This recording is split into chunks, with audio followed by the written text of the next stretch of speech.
Back at the time when we were thinking about picking our national bird, there were well over 500,000 pairs of bald eagles in the lower 48 states.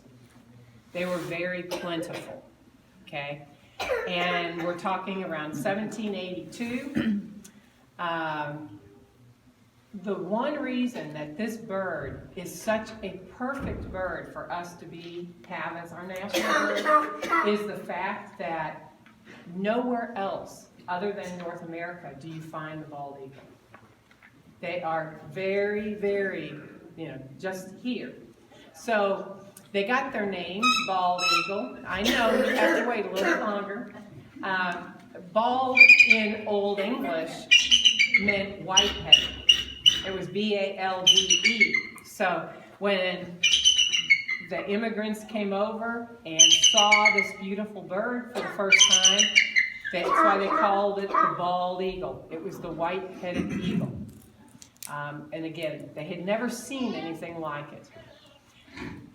So we went ahead and we chose the bald eagle as our emblem. And there was a gentleman, there was a committee of 3 people that were responsible for choosing. One of the gentlemen did not want the bald eagle. Does anybody remember who that was? Benjamin Franklin. Do you remember what he wanted? Turkey. The wild turkey. Makes you wonder what we would have done at Thanksgiving, doesn't it? I'm opposed to sticking the fork in my national bird. But anyway, they were named. They were picked. All right, so fast forward, we have more settlement across North America, moving from, of course, the East Coast to the West Coast, during which time we are building homes. We have to build homes near water. We have to take down trees. We were changing the environment. We were starting to lose some of our bald eagle population. They were accused in areas of overfishing, and there were literally bounties set on the birds where they were killed because they were taking too many salmon. So the numbers started dropping. That wasn't the major problem, though. Now we're up to about 1940. We have mosquitoes. Does anybody remember what chemical was introduced to help with the mosquito population? DDT. DDT, yes. DDT didn't kill the eagles outright, but what it did is it affected the egg production. When the mom eagle went to sit on those shells, they were so soft, she crushed them. So not only did we already have a reducing population, but now the DDT affected whether or not we were having immatures. We're fast forwarding to 1960. By 1960s, specifically in 64, Missouri lost our last active bald eagle nest. And to me, that was a sad statement because this is our national bird. And we had always had them nesting here in Missouri, but we lost them. By 1972, thanks to a lady by the name of Rachel Carson, who was a biologist, they connected the dots. They realized what was happening with that DDT. And by 72, it was withdrawn. We stopped using it, but the damage had already been done. Our population had significantly dropped, and they were on the endangered species. So by 1980s, they decided we were going to do a reintroduction program. We wanted to bring nesting eagles back to Missouri. Now, we couldn't just go up north and steal eagles and bring them down and say, hey, nest here. It wasn't that simple. They had to understand 2 principles when it comes to eagles. First of all, where an eagle will choose to nest is usually within about 50 square miles of where that bird first flew from a nest. So we had to find eaglets that had never flown from a nest and make sure that they fly from a Missouri nest. Okay? That was challenge number one. Where do you find these eaglets? If you're trying to save and conserve numbers, it made sense to understand how their lives worked. When they laid their eggs, they're not like songbirds. They don't lay all the eggs at one time. They would lay an egg, 3 to 4 days later, number 2 is laid, 3 to 4 days later, number 3, if there's a number 3. They incubate the entire time. They hatch in the same order. How many of you are thirdborns in your family? Any? No thirdborns? Okay, I was going to say, there's usually always one. Thirdborns are special to me, okay? Very special. But in the eagle world, that was not good. Your chances of surviving were very low as a thirdborn.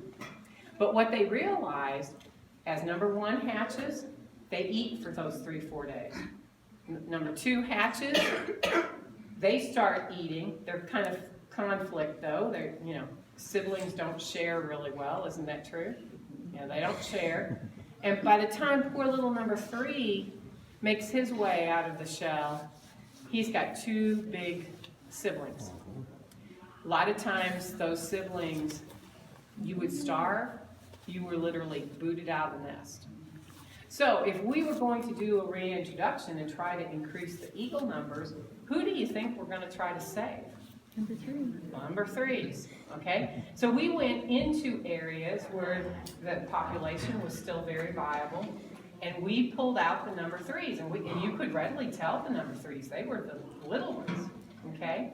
Brought them down to, and Schell, Osage was one of the areas in Missouri. We had Mingo, we had Schell, Osage. They made fake hacking towers and fake nests. And the birds were fed very carefully so that they did not know anything about any human intervention at all. The bird that you're going to see was actually one of the 74 birds that were brought down here for that purpose. She is a thirdborn. She is from Wisconsin, Flambeau River area. But she was brought down here, and she was one of the last 9 to have been placed into that hacking tower. We're in the year of 1989. So can anybody tell me how old Phoenix is this year? 29. Yeah, she's 29. But she, come the day of release, luckily for us, they had fitted her with a radio transmitter.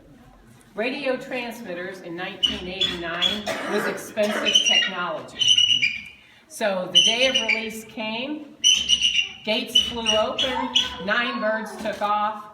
After 3 days, there was no movement on her transmitter. That conservation agent went out to try to find. He thought he was just going to retrieve the transmitter. And instead, the bird was still attached. Okay? As you can tell, she can tell this story. Okay. So she was brought into Dickerson Park Zoo. She was so weak, she barely could stand. And she had to be force-fed food every couple of hours. And in that process, that's why I wanted you to know her story. She's a beautiful bird. To look at her, you think, why can't she be out in the wild? She didn't thrive. So by going through that rehab, Phoenix learned 2 lessons that you really don't want to teach an eagle. First thing, Phoenix knows people bring food. Okay? That is not the problem. The problem is Phoenix knows food comes in Tupperware. Okay? So we had a very tough decision to make. Do we take a chance of re-releasing her and maybe losing her the second time? Because we didn't know why she failed to thrive the first time. Or, since we are in the beginning of this reintroduction program, we chose to keep her as an ambassador. So Phoenix has been doing these programs since she was 6 months. So she is very, very familiar, very comfortable in this setting, and really does enjoy. When you stop and think of what this bird has seen the eagles do in her lifetime, because as I shared, by 1989, we had a minimal amount of nests starting to pop up in the state of Missouri. The last I heard, the last nest count, we are now up to 310 active nests in Missouri. So that truly is a success story. General characteristics of a bird of prey, which Phoenix is obviously a bird of prey. You'll notice that hooked beak. Believe me, when you start working with her, your arm is not long enough. You want to push her out and get that beak. When she turns towards Donna, that beak is really close to Donna's face. We learn early on, though, that's just her knife and fork. That is not what we really have to worry about with her. Her eyesight, another characteristic of the birds of prey, very, very strong. Depending on who you read, 4 to 8 times ours.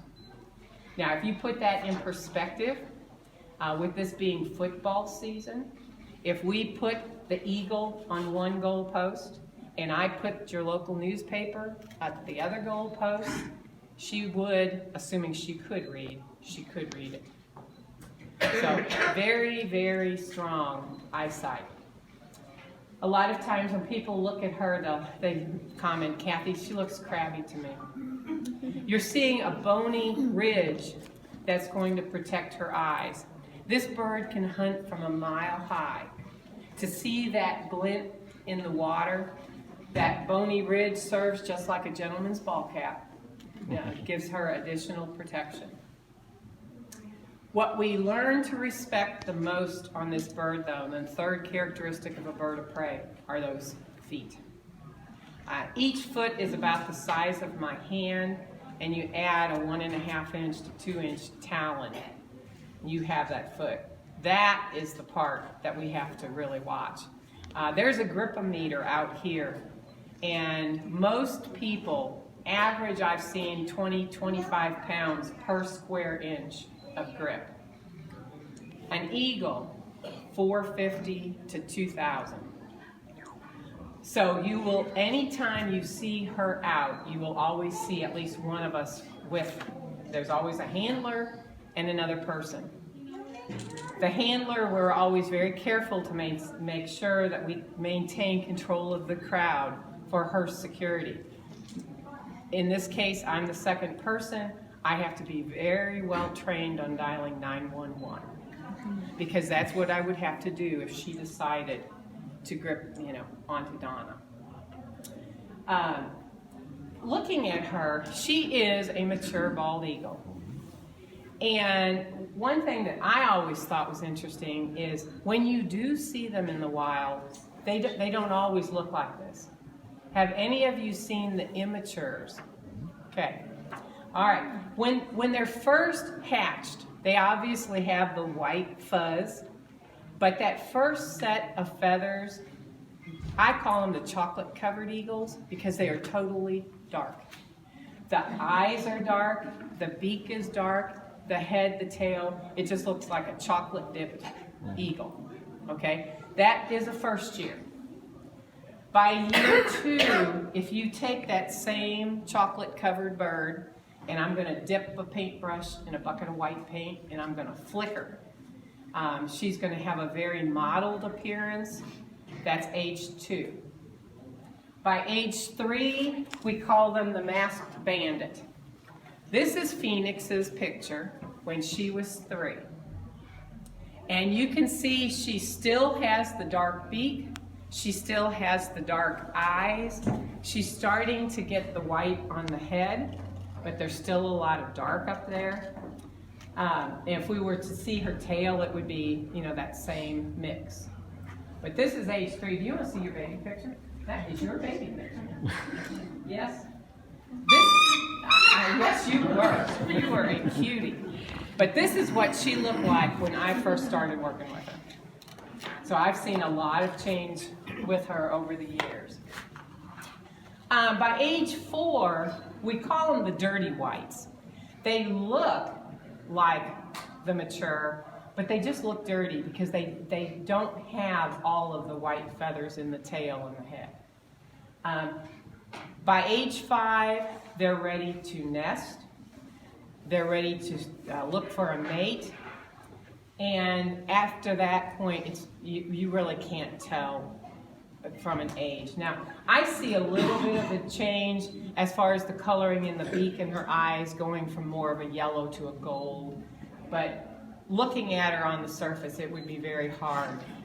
But so if you see them in the wild, you'll know what to look for, and you'll be able to identify the different stages. Our bald eagle is bare-legged. If I could have Donna just hold up the feathers down there. Or not.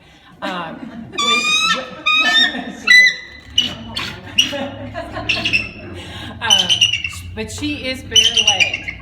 Now, she has no need for feathers because as they are fishing and they're extending those feet into the water, okay. That is, I will get your message later. Okay. But as she puts her feet into the water, you can imagine it would be just like fishing line in cold weather. Dipping in with all those feathers, it would collect a lot more weight. By being bare-legged, it helps, not collect quite as much. I don't have much room up here. I was going to show you her wingspan. Do we have the rope on? We do. Okay. Let me grab that for you. I'm going to go behind you. While we're doing this, how much do you think Phoenix weighs? Any guesses? 14 pounds. 14 pounds. That's what I was gonna But, say. okay, you're very close. Yeah, she's about 13 and a half right now. Normally, I would have, do you want to come up here and help me? Sure you do. You don't want to show Phoenix's wing? Come on up. You want to help me? Anybody else want to volunteer? Do you want to volunteer? Nope, I'll help you. Oh, That's you were okay. really interested. Come up here. It's easy. It doesn't hurt. Yeah. I just want you to appreciate her wings. If you want to take that and stretch it out for me, and then hold it up as high as you can. That is her wingspan. So she is just shy of 8 feet. Thank you guys. Thanks very much. Now, while you're looking at Phoenix, Phoenix is a female.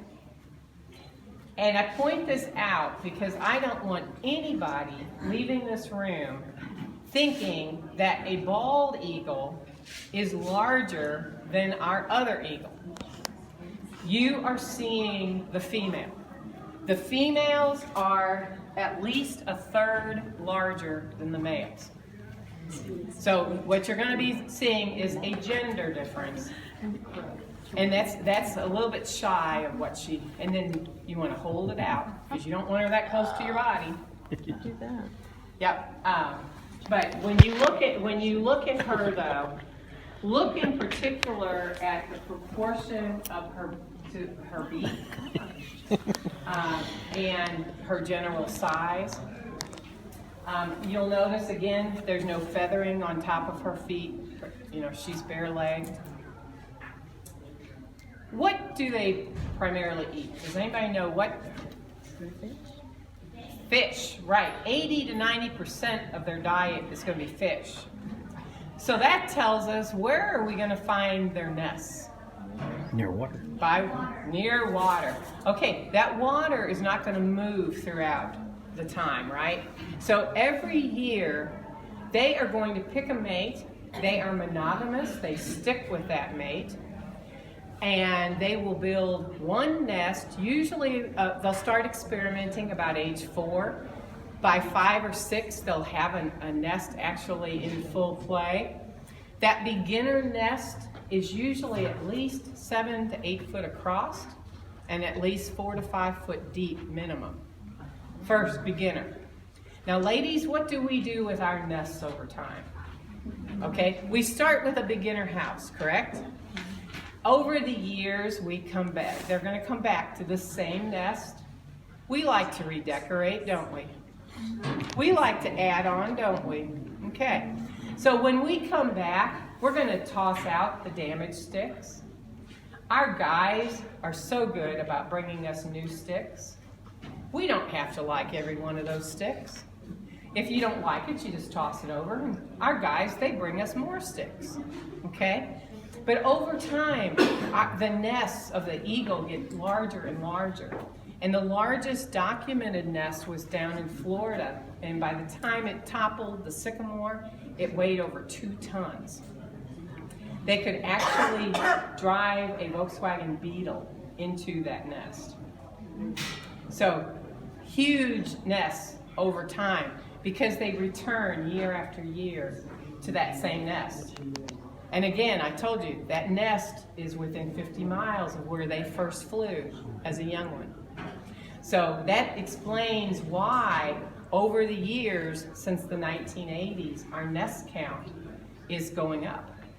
Because as each bird matures and is ready to start nesting, they're coming back close to where they've been. So we really, the success story has been fantastic when you think of our numbers and our population. Our resident birds that we see from about April through October are what I call Missouri birds. They belong here. They're here for nesting. And we are well over, with having 310 nests, we're well over 600 resident birds at any time now. So they really are being successful. Any general questions on the bald eagle? Because we talked about the history, we talked about main characteristics. Food-wise, she'll eat on an average about a pound. They don't eat every day. They're not successful every day. Now, the biologist's success and mine on fishing, we kind of disagree. They say that a bald eagle will generally get a fish 1 out of roughly 16 to 18 attempts.